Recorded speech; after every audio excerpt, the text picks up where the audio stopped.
నిరూపించడం కాదు. ఈ సాధన చేసి అసలు పూరక కుంభకాలు చేసేదానికి ముందు ఈ కుంభించేదానికి తగినట్లు మన బాడీని చేసుకునేదానికి మా గురువు గారు 4 రకాల క్రియలు అనేది నేర్పిస్తారు.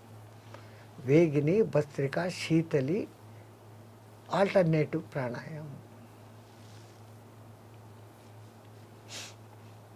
వేగిని అనే క్రియ ఇట్లా ఉంటుంది.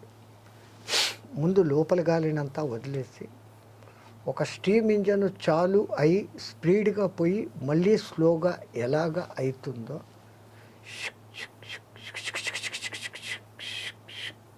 అని నిలబడుతుంది. అట్లాగా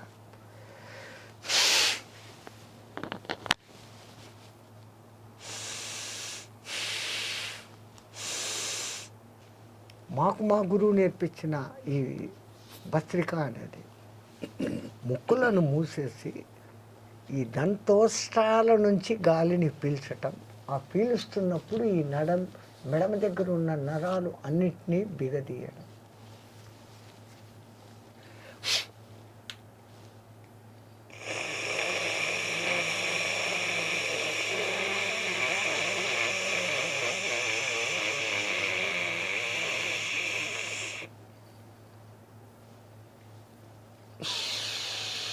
ముక్కు ద్వారా వదలాలి, నోటి ద్వారా తీసుకుని. ఇంతకుముందు మనం ఎప్పుడైనా ఇంతసేపు గాలిని పీల్చామా? లేదు.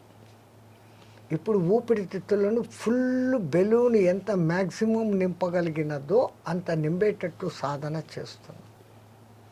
ఎప్పుడైతే ఈ దంతోష్ట్రాల నుంచి గాలి పోతుందో ఆ సాధన చేసిన వాడికి టాన్సిల్స్ అనేటివి ఎప్పటికీ రావు. ఎప్పుడైతే ఈ నరాలన్నీ ఇట్లా బిగదీస్తామో ఇక్కడ ఉండే ఆ థైరాయిడ్ అనేది ఓవర్ యాక్టివ్ అయితే ఒబేసిటీగా మారుతుంది. లెస్ యాక్టివిటీగా ఉంటే ఎంత తిన్నా ఒళ్ళుకు పట్టకుండా పోతుంది. ఎప్పుడైతే అక్కడ దాని మీద ఒత్తిడి కలుగుతుందో అది అట్లా ఓవర్ యాక్టివిటీ కాకుండా లెస్ యాక్టివిటీ కాకుండా తాను ఎంత పని చేయాలనో అంతే పని చేస్తుంది. ఇది ఈ వేగిని యొక్క బెనిఫిట్.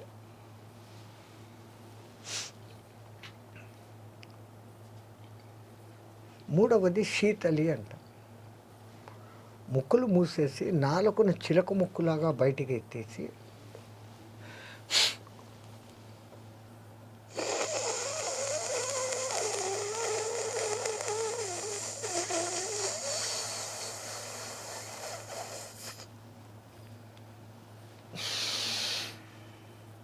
ఈ 3 క్రియలలో ఎక్కడా కుంభకం అనేది ఉండదు. కుంభకం నేర్పిరు.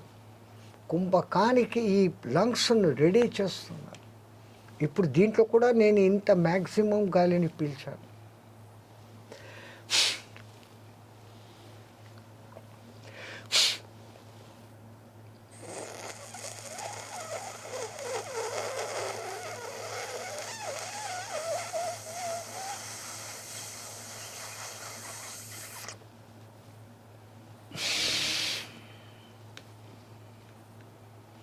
ఇది చేయడం మూలంగా ఈ గాలి నేరుగా చోటా జీబ్ అనే చిన్న నాలుకకు, అమృత బిందు ఉత్పత్తి చేసే చిన్న నాలుకకు, దాని వెనకలు ఉన్న ఈ మెడుల్లా ఆమ్లాగేటా నరాలకు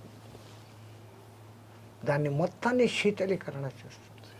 పాపం 24 గంటలు పనిచేసేది ఆ మెడుల్లా ఆమ్లాగేటా. దానికి ఏసీలో పెడితే మిషన్లు బాగా పనిచేస్తాయన్నట్టుగా దానికి ఆ చల్లదనాన్ని ఎక్కువ అందిస్తే అది ఇంకా అద్భుతంగా మొత్తము మన ఒళ్ళులో ఉన్న ఎన్ని రకాల ఈ గ్రంథులు అన్నింటినీ అద్భుతమైన ఫామ్లో పెట్టగలడు. ఈ బెనిఫిట్ దాని తర్వాత 4వది ఆల్టర్నేటివ్ ప్రాణాయామం. దీంతో తీసుకొని దీంతో వదలటం, దీంతో తీసుకొని దీంతో వదలటం. ఇది ఎందుకు చేపిస్తారంటే మానవుడికి 24 గంటలలో 2 ముక్కులు ఎప్పుడూ సమానంగా పనిచేయవు. లేచినప్పటి నుంచి కొంచెం సేపు ఒక ముక్కు, తర్వాత కొన్ని గంటలకు ఒక ముక్కు మార్చి అంటే 2 ముక్కులలో వస్తుంటాయి. దీంట్లో తక్కువ అవుతుంది, దీంట్లో ఎక్కువ అవుతుంది. అప్పుడు ఎప్పుడైతే ఇది చేయను మొదలు పెడతామో 2 ముక్కుల ద్వారాను సమానంగా గాలి తీసుకొని గాలి వదులుతాం. అప్పుడు వాని బాడీ సమశీతోష్ణ స్థితిలో ఉంటుంది.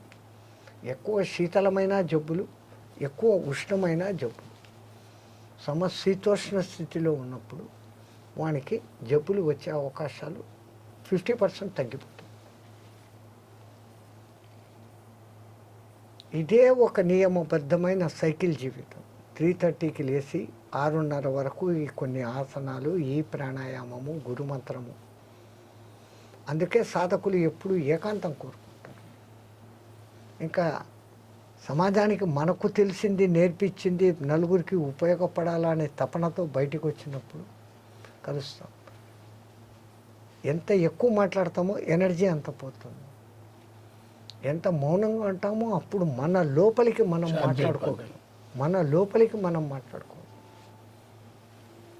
బయటి మాటలంతా అంతరిక్ష ప్రయాణం అయితే మౌనము అంతర్వీక్షణ ప్రయాణం. అంతరిక్షము అంతర్వీక్షణ. అప్నే ఆప్కే అందరు కూర్చావు, నీ లోపలికి నువ్వు ప్రవేశించు. బయటి ఆకాశానికన్నా 10 ఇంతల పెద్ద ఆకాశము నీ మనసులో ప్రత్యక్షమవుతుంది. గెలాక్సీలు లోపలే ఉన్నాయి, సకలము ఆ లోపలే ఉన్నాయి.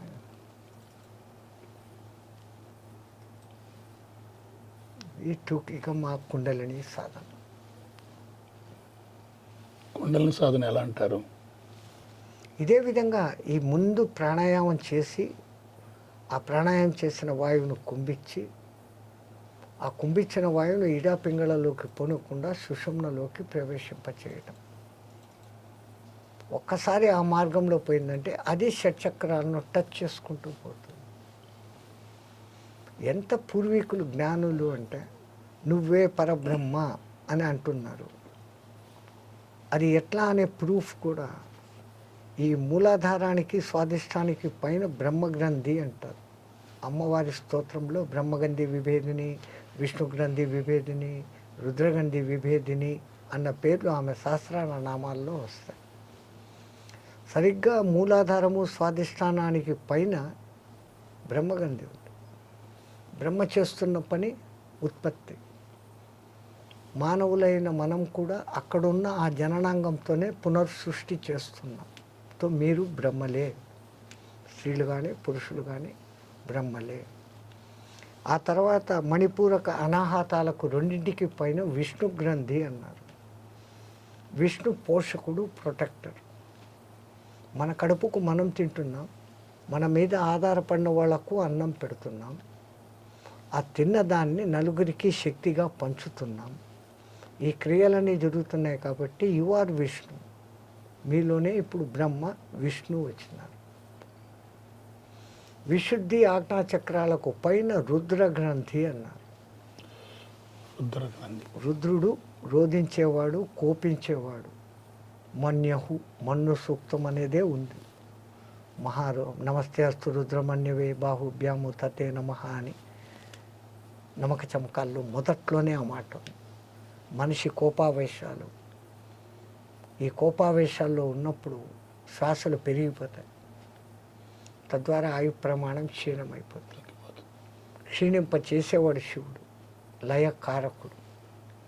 అంతెందుకు 30 సెకండ్లు ముక్కు మూసుకుంటే వీడు జై శ్రీరామ్ అయిపోతాడు.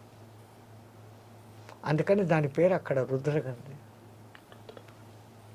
వీళ్ళ ముగ్గురిని నియమించి నడిపిస్తున్నవాడు సహస్రారంలో ఉన్న సదాశివుడు. ఎంతటి అర్థవంతాన్ని తీసి నువ్వే పరబ్రహ్మం అంటే ఇదే.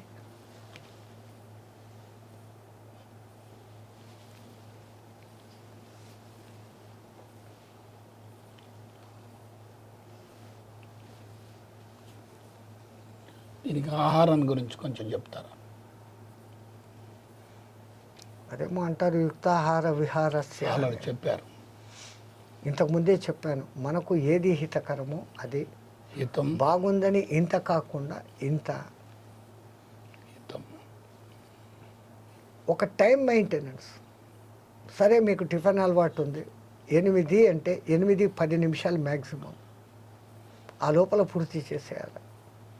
మళ్ళీ ఒక 6 గంటలు 5 గంటల గ్యాప్. 1 గంటకు మధ్యాహ్నం భోజనం గ్యాప్. 7 గంటలకు ఒక్కసారి భోజనం. 7కు తిని కాసేపు వజ్రాసనం వేయగలిగితే వేసి, లేదా అసలు వేదంలో ఒక మాట అద్భుతంగా చెప్పినారు, భోజనానంతరే శతపథం గచ్చయ్యేది. అంటే అన్నం తిన్న తర్వాత కనీసం ఒక 100 అడుగులు నడవాలి. 100 అడుగులు. వేదం చెప్పింది మనం 100 అడుగులు నడము. అదే ఇంగ్లీష్ వాడు వాక్య మైల్ ఆఫ్టర్ డిన్నర్ అంటాడు, 1 మైలు పోయి వస్తాం. వాడు చెప్పింది వేదమై కూర్చునింది మన నెత్తన. సులభంగా 100 అడుగులు వేయడం మేల, రోగాలు తెచ్చుకొని కిలోమీటర్లు పరిగెత్తడం మేల. అవును. ఉదయమే ప్రాతకాలము ఆ తొలి ఉషకిరణాలు పడుతున్న సమయంలో నడక 1 కిలోమీటర్ 2 కిలోమీటర్. నిద్ర లేవంగానే ఒక 2 నిమిషాలు అటు ఇటు తిరిగి కొద్ది కొద్దిగా ఒక 3 గ్లాసులు సిప్పు చేస్తున్నట్లు తాగితే లాలాజలం కూడా కలిసి లోపలికి పోతుంది. అది తాగి మళ్ళీ 2 నిమిషాలు పోగానే మీరు వద్దనుకున్నా కానీ కింద రాపోతామని పిలుస్తుంది. మల విసర్జన జరిగిపోతుంది. ఫినిష్. అవసరం ఉన్నా లేకున్నా ఎక్కువ నీళ్లు తాగడం. చర్మాన్ని ముడతలు రానికుండా చేస్తుంది నీళ్లు ఎక్కువ తాగితే. ఎక్కువ శీర్షాసనం వేయడం. వింటర్లో కూడా తాగాలి స్వామి. మినిమం ఏ కాలంలో అయినా కానీ 5 లీటర్లోని వీడి ఇప్పుడు ఇంగ్లీష్ వాడు అంటున్నాడు. ఎండాకాలంలో 7 లీటర్లు. ఎండాకాలంలో ఎవాపరేషన్ ఎక్కువ, చెమట కనపడకుండా కానీ ఎవాపరేషన్లో పోతుంది. కానీ చాలామంది చేసే తప్పు, నీళ్ళు ఎక్కువ తాగితే యూరిన్కి పోవాల్సి వస్తుంది, సిగ్గే భయమే అని ఆ వచ్చిన యూరిన్ను నిలుపుకుంటున్నారు. మాతలకు అందరికీ జబ్బులు వచ్చే మూల కారణము వాళ్ళు సిగ్గుపడి టయానికి మూత్ర విసర్జన చేయకపోవటం. ఈ మాత్ర క్షమించాలి, ఈ మాట ఇట్లా పచ్చిగా చెప్తున్నందుకు. ఎప్పుడైతే యూరినల్ బ్లాడ్ ఫుల్ అయిపోయిందో మన లోపల ప్యాక్డ్ అంగాలు అది పెద్ద పేగును తోస్తుంది. పెద్ద పేగులో ఉండే మలం మళ్ళీ చిన్న పేగుల దగ్గరికి వచ్చాయి. చిన్న పేగుల్లో పుట్టిన ఎంజైమ్లు రివర్స్ కొట్టి అన్నాశయంలోకి వచ్చాయి. ఇవన్నిటికీ కారణం ఆ బ్లాడర్ ఎక్కువ నిండిపోయింది. వదిలేస్తే మంచిది. దానికి రెసిస్టెన్స్ ఉంది.